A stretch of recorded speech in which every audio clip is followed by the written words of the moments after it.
This third little video is some narrative from the field guide that you will find a link to the field guide each week. We'll be adding content. This is the narrative from the story of separation, this first part of our journey together. And I just like to read what I've written for the field guide, just to give you a taste of what's ahead in terms of what we offer in terms of content. I start with a few quotes, one by Leonard Ballas in his book, Myths, Gods, Heroes, and Saviors. He wrote, "The supreme achievement of the self is to find an insight that connects together the events, dreams, and relationships that make up our existence." Story. And then Terry Pratchett, one of my favorite authors, in his book, A Hat Full of Sky. There's always a story. It's all stories, really. The sun coming up every day is a story. Everything's got a story in it. Change the story, change the world. Terry Pratchett. So the first movement on the journey is pausing to tell and hear story, which Abraham Heschel describes as, quote, caring for the seed of eternity planted in the soul, end quote.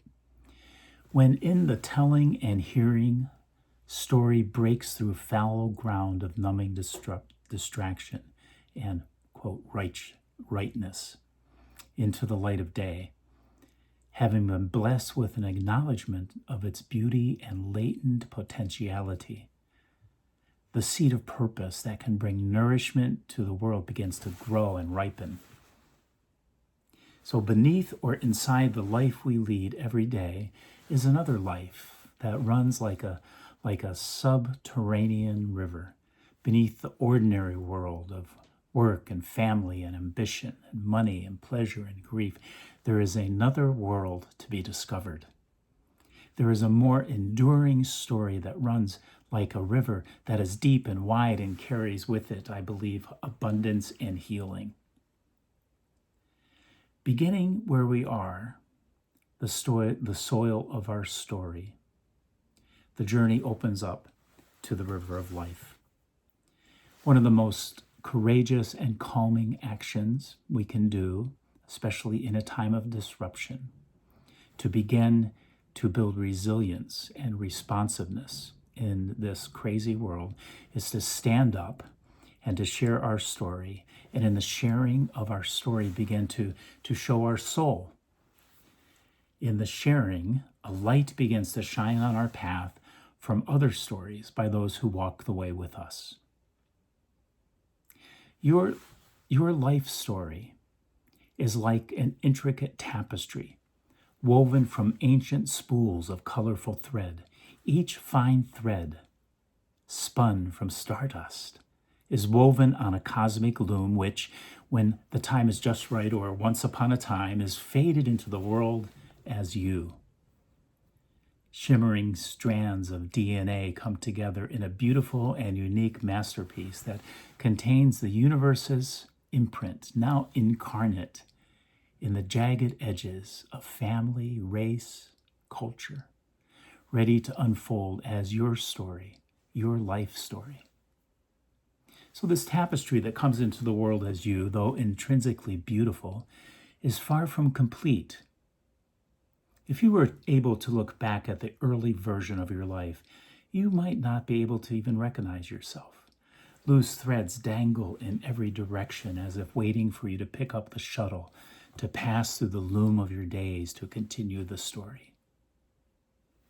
Slowly, over time, in spite of many fellow weavers tugging on the loose threads, an image of you begins to take shape.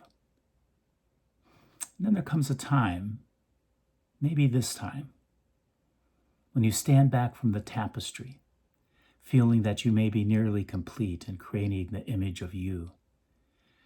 Suddenly it seems that when you weren't looking, some shadowy force has tugged on the frayed edges of your masterpiece, revealing a more tangled web and distorted image. All those years of spinning yarn from the wool of ambition, weaving a career, borrowing more and more thread from the local thread bank, falling in and out of love, leaves an indelible impression that there's much more to be discovered. Then you remember that underneath the storied layers of knotted and frayed yarn, there is one golden thread. In order to untangle the web that has become your life, you must follow that golden thread that was secretly woven before the beginning of time and is now faded or concealed within the corporeal surfaces of the unlikely narrative of your life. The golden thread now shimmers with a luminescence that leaves your once colorful story kind of faded in the background. Friends, this is the golden thread of purpose that, when followed, will lead to your deepest joy and ultimately to your destiny or your destination. See, secretly woven, partially hidden in each of us, perhaps before we are born, is a story. This story holds an orientation and a purpose for each of us and for all of us. Though many feel like we're born with no story, like a blank slate, the Latin tabula rasa, written on the essence of each one, is a core pattern and vital shape that can be remembered and lived into. This story thread can be sought and found within as well as encountered in the outer world as your story is interwoven with other stories. So this journey and this field guide is like a weaving guide for this next part of your journey. I love Mary Oliver's question that touches the age-old human inquiry. Tell me, what will you do with your one wild and precious life? It's that ubiquitous question that lives inside all of our hearts. Who am I, and for what purpose was I born? What am I called to do with my life? The insights or the way can be found inside the very questions themselves, inside the one asking, and inside the story already being lived. So the quest or journey begins with your story. So my commitment is to be your Anam Cara, your soul friend on this journey. Craig and I are here to walk with you, and we're here to walk with each other, as it is said, to walk each other home. I'll end with these words from William Blake. I give you the end of a golden string, only wind it into a ball. It will lead you in at heaven's gate, built in Jerusalem's wall. It's great to be on the journey with you as our story unfolds and we learn what is ours to do in this time. Thanks for listening.